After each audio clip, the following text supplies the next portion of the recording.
Good morning, everybody. Happy Monday. I hope you all had a great weekend. I am your host, Silver Surge, returning to you once again with another exciting content video. Today's focus will be on none other than the best video game series of all time, in my opinion, Super Smash Bros. Ultimate for the Nintendo Switch. I wanted to touch on this video a lot sooner than I did, but again, as I've said before, I was very busy with Christmas and the holiday stuff and getting sick and all that fun stuff. But I'm going to bring that video to you guys today, and I'm going to talk a little bit about everything that's involved, the characters, the mechanics, the game style, all that fun stuff. So I just want to cover the basics and kind of get all my own opinions out there and summary of this phenomenal game and installment of Super Smash Bros.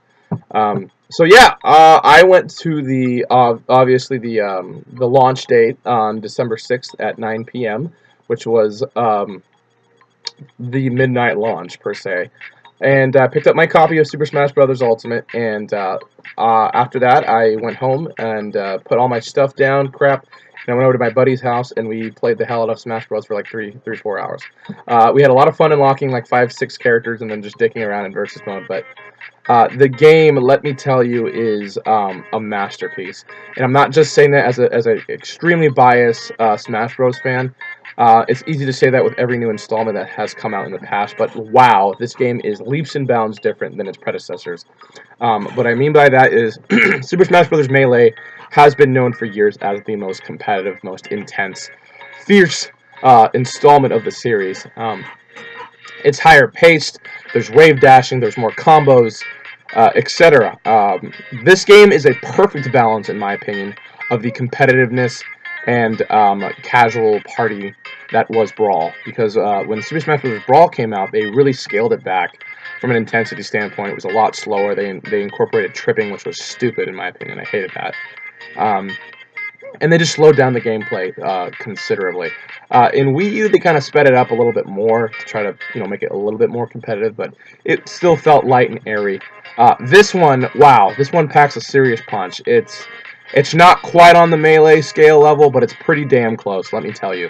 It is a very competitive, very high-paced, but yet casual at the same time, depending on your skill level, oriented game. It's really, really fun. There are so many different characters this time around. It has grown substantially since the first 64 version that had the original 12. Melee, they had 25. I think Brawl had around 35-ish characters, and then Wii U jumped to like 56, and now we're pushing 80 now, which is unheard of. This game is just incredible. The roster is beautiful. There are so many fan favorites that are in the game now that have been in years past requested but couldn't quite make it in for whatever the reasons. But let's get right into it. So yeah, so Super Smash Bros. Ultimate is, I think, a great balance of the intensity of Melee and the casual fun, but yet a little bit, competitiveness, I guess, from the Wii U and Brawl. So it's got a little bit of everything in it, but they definitely sped it up so the intense players can feel, can feel the ferociousness and the lull of the competitiveness. I guess I'm just being redundant right now, but you know what I'm saying. But yeah, this game overall, it's incredible how much time Sakurai had to work with. Was such a small scale of time, but he was able to pack so much content into this game. I really do believe that this is the best of the series, from roster, characters, and graphics and everything alone. It just seems he finally got it really, really right this time. My only criticism of the game is the adventure mode, and it's not even bad, to be honest. It just, he set the bar so high when Super Smash Bros. Brawl came out, because he made that Subspace Emissary game mode with all the side-scrolling cutscenes and all those enemies. It was just so much fun, but I don't think any other adventure mode he makes will live up to that one. But this one's pretty close too. It's called Spirits mode. You basically, I don't want to spoil anything for those who haven't completed the adventure mode, but you start off as Kirby in a post-apocalyptic world. This wouldn't say unseen, but unidentified light force named Galim basically takes over the universe, and he sends an army of master hands out, and they shoot out lights that capture the souls of all the Smash Bros. Fighters and all the characters across the universe, except for Kirby. Kirby's the lone survivor, and it's your job as Kirby to basically um, rescue the fallen fighters that are now imprisoned by Galim's clutches. Because as the fighters were imprisoned, he made like carbon copies of them. They were called puppets, and you have to defeat all these puppets because there's like spirits attached to these puppets. It's a really cool, really long actually game mode, and takes quite a bit of your time. And like I said, it's not anywhere. It doesn't hold a candle to Subspace Emissary, but it's something, and it's fun, and it's enjoyable, and I definitely think it's worth some praise because it was still really entertaining overall. So yeah, the game modes are pretty exciting. They brought tournament mode back, not just for online play. That's another real knack. I forgot to mention that is other than the adventure mode not being perfect, the online still sucks horribly. The lagging is just terrible.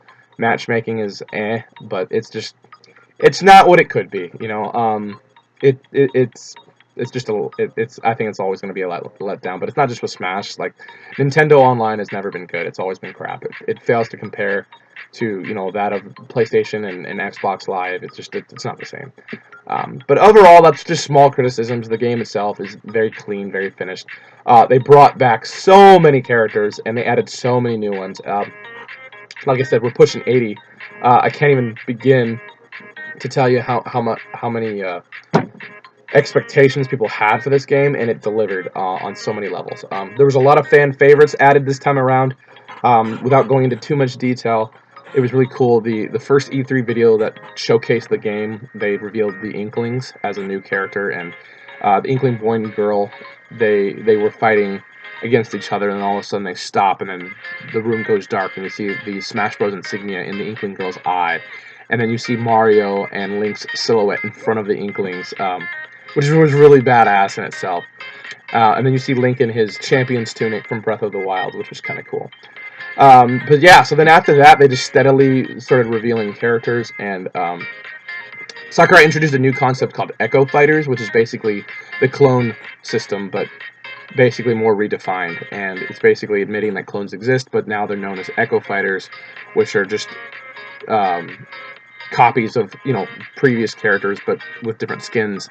But the movesets are pretty similar overall. So all the clone Echo Fighters, I should say, that were announced were really exciting choices. The first one that was announced was Daisy, Princess Daisy. So she was an Echo Fighter of Peach. And then they announced later on Dark Samus and Chrom, which were Echo Fighters of Roy and Samus, which I was really excited about. But those new characters, wow, let me tell you, the first big new character other than the Inklings they announced was my boy Ridley, and I thought he would never get in. It was literally a dream come true. The reveal trailer was phenomenal. They had Samus, Mega Man, and Mario walking down a dark shaft, and then Ridley just comes out of nowhere and assaults Mega Man and Mario, crushes Mario's face, stabs Mega Man through the heart, and snipes him, and then just leaves a showdown with Samus at the end of the trailer. It was so cool. And of course, when the game came out, I had to get a Ridley amiibo, so this is one of my pride and joy in my entire collection. I got two. I got one opened and one boxed, so I decided to show the boxed version, but it's so beautiful. I love this thing so much. Ridley is just gorgeous in its all entirety. He looks so menacing. It's probably the most menacing amiibo Smash Bros. Related that we've seen. And then I got the Inkling Girl on the night. I already have an Inkling amiibo from the Splatoon series, so I didn't feel the need to open this one. But yeah, so I have the Inkling boy or the Inkling Girl, and then Ridley, and then I got some cool freebies the night the game came out at GameStop. I got my game, and then very few people got them, but it was for those who arrived early. They got analog caps for your Joy-Cons on the Switch that have the Smash insignia. I didn't open them because they're collectibles, but I just thought they were really cool freebies. And then you got a Smash pin, which was really cool. So I got some really cool freebie stuff. But yeah, overall, this game, let me tell you, is just phenomenal. I can't tell you that enough. There's so many characters, so many stages. You've got Ridley from Metroid Prime. You've got Dark Samus, like I said. You've got Chrom now from Fire Emblem. You've got Isabelle from Animal Crossing. You've got Simon and Richter Belmont from Castlevania.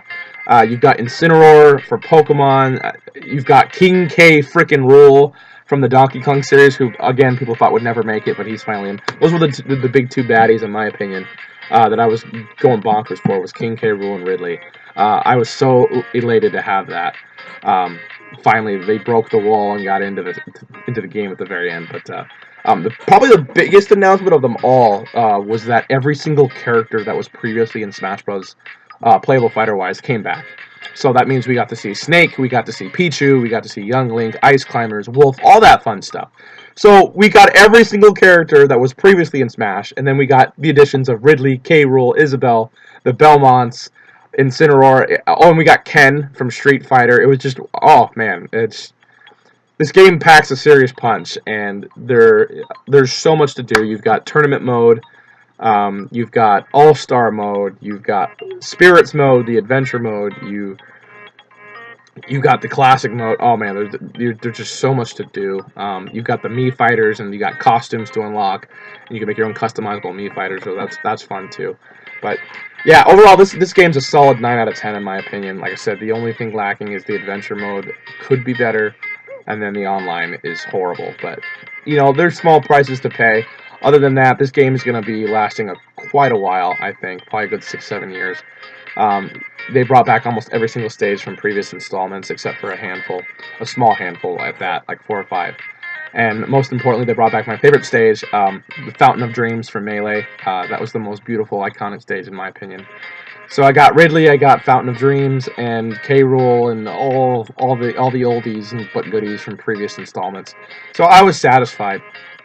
But then again, they added even more stages too, like I said, that were really fun in the past, like Saffron City 64, Peach's Castle from Melee, you know, Yoshi's Island from 64 version. They had so many stages, and it's just a wealth of stuff to use. They even have Omega and Battlefield versions of all the stages, so it's just a ridiculous amount of combinations you can do. I got to give credit to Sakurai though. This is definitely the cherry on top, probably his finest game he's ever made. I do expect him to stop after this. I hope he stops. The dude runs rampant making these games, trying to balance characters, trying to, you know, make everything perfect and oversee everything. The guy literally said in an interview once that he gets like 2 hours of sleep every night when working on Smash. He takes naps, and that's not healthy. You know, so it's like, Sakurai, my man, you've done enough, brother.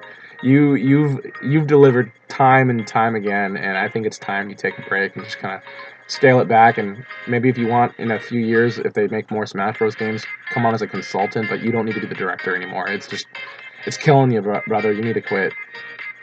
On that note, I'm excited for the DLC characters coming out too. I already bought the DLC Fighter Pass. What that is you get 5 guaranteed characters. 1 character, 1 stage, and 1 song with every release, and plus an added bonus DLC character. We get Piranha Plant coming in February, which will be cool. Although bizarre as hell, but it's free, so I can play. It's more characters. The first character announced was from Persona 5, and that is Joker, and I'm really excited about that one, and that'll be great. I feel like my money's already been worth it.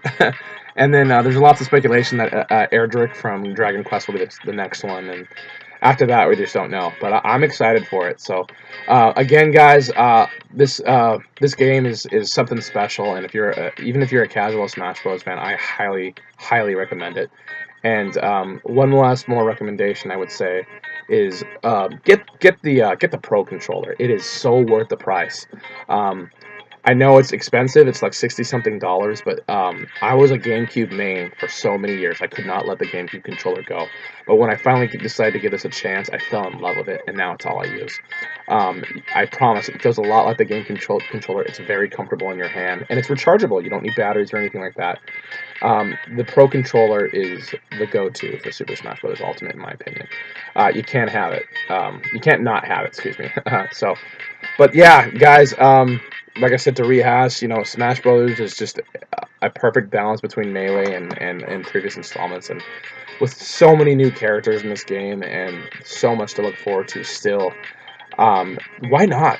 Why not get this game? This game is perfect, and it's going to be here for a long time, and it's going to be a fan favorite for a long time. So, alright guys, thank you so much for watching. That concludes my Super Smash Bros. Analysis video for today. I'll probably jump more in detail on specific characters and other stuff in the future. But I just want to touch briefly my thoughts and opinions and get the latest on this game. So, thank you so much for watching, guys. Make sure to pick up your copy of Smash Bros. Soon if you haven't done so already. So please stay tuned to more videos coming in the near future. And also be sure to hit that like and subscribe button at the very bottom of the screen if you haven't done so already. I would really appreciate that. That would help my channel a lot. So other than that, guys, you have a great rest of your day. Thank you so much for watching. God bless, and have a good one.